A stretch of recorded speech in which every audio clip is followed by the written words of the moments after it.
मन के मते न चालिए, मन के मते अनेक, जो मन पर असवार है सो साधु को एक।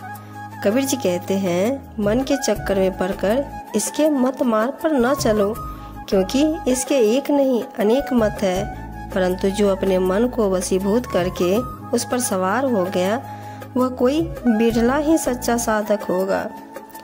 दौड़त दौड़त दौड़िया, जेती मन की दौड़, दौड़ी थके मन थिर भया, वस्तु ठोर की ठोर। संत जी कहते हैं, जहाँ तक मन की कल्पनाएं थी वहाँ तक बहुत दौड़ लगाई, परंतु सब कुछ व्यर्थ गया। जब दौड़ते दौड़ते थक गया और मन शांत स्थिर हुआ तो पता चला कि जिसके लिए अब तक दौड़ होती रही वह अनमोल वस्तु तो अपने ही पास है, अर्थात अपना नित्य चेतन अविनाशी आत्मस्वरूप प्राप्त है। इससे और कहीं खोजना संभव नहीं है। कबीर बैरी शबल है, एक जीव रिपु पांच, अपने अपने स्वाद को बहुत नचावे नाच। कबीर जी कहते हैं, शत्रु बहुत ही शक्तिमान है। इस एक जीव के पीछे 5 शत्रु यानी कि 5 इंद्रियां, नाक, कान, आँख, जिह्वा एवं त्वचा लगे हुए हैं। यह सब विभिन्न प्रकार का स्वाद पाने के लिए जीव को बहुत नाच नचवाते हैं, बहुत दुखी करते हैं। कबीर लहरी समुद्र की केतो आवे जाही, बलिहारी व दास की उल्टी समाहे माही। कबीर साहब जी कहते हैं, समुद्र की असंख्य चंचल लहरों के समान मनोवृत्तियाँ होती है, जो लहरों की भांति आती जाती रहती है, जिन्हें रोकना व पकड़ना बहुत ही कठिन है।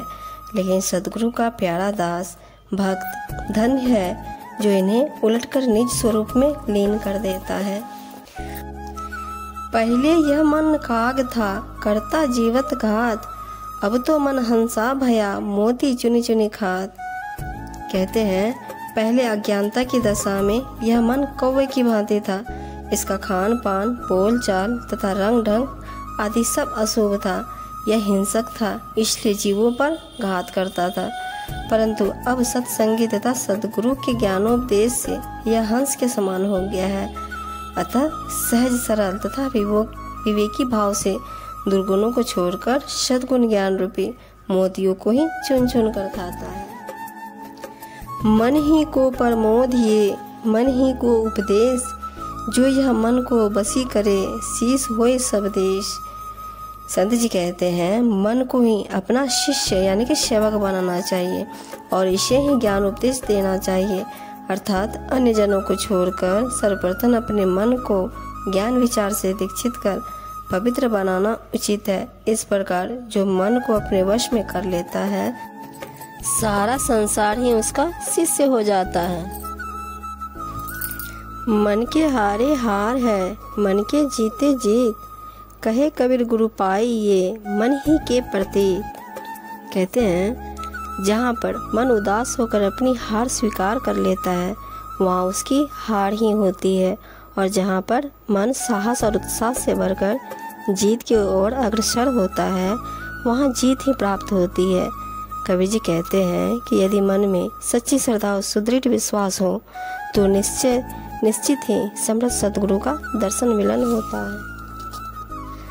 मन गौरख मन गोविंद, मन ही औघर सोय, जो मन राखे जतन करी, आपे करता होय। संत जी कहते हैं, जीवन में यह मन इतना महत्वपूर्ण तथा प्रभावशाली है कि मन के कठोर तप से ही लोग गोरखनाथ जैसे योगी बन जाते हैं। मन के पराक्रम से ही लोग भगवान तक कहलाते हैं और इस मन की दशा से ही औघड़ बन जाते हैं। जो अपने मन को वशीभूत करके स्वाध्याय साधना के यत्न में करता है वह स्वयं ही अपना कर्ता यानी कि स्वामी होता है। मन मुरिद संसार है, गुरु मुरिद कोई साथ, जो माने गुरु वचन को, ताका मता आघात। संत जी कहते हैं, यह समझ संसार मन का दास है, अर्थात जैसा मन चाहता है यहाँ के लोग वैसा ही करते हैं।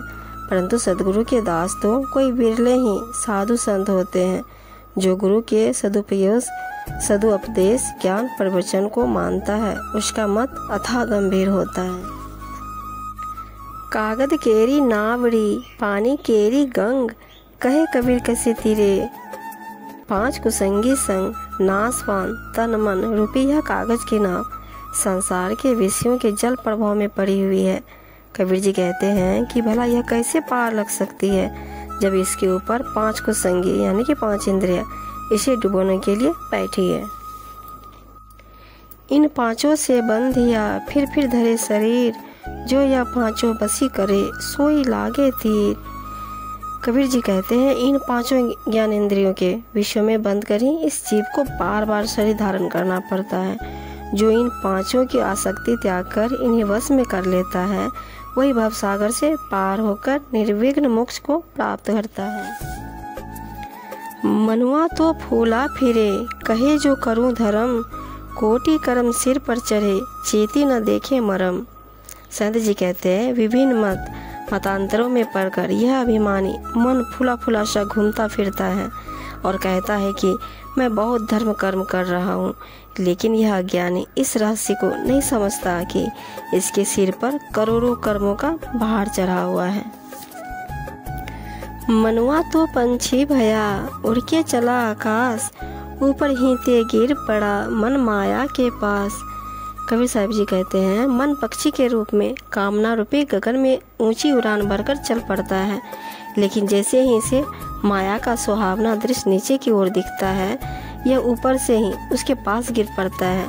मन का माया मोह से आकर्षण ऐसा ही होता है।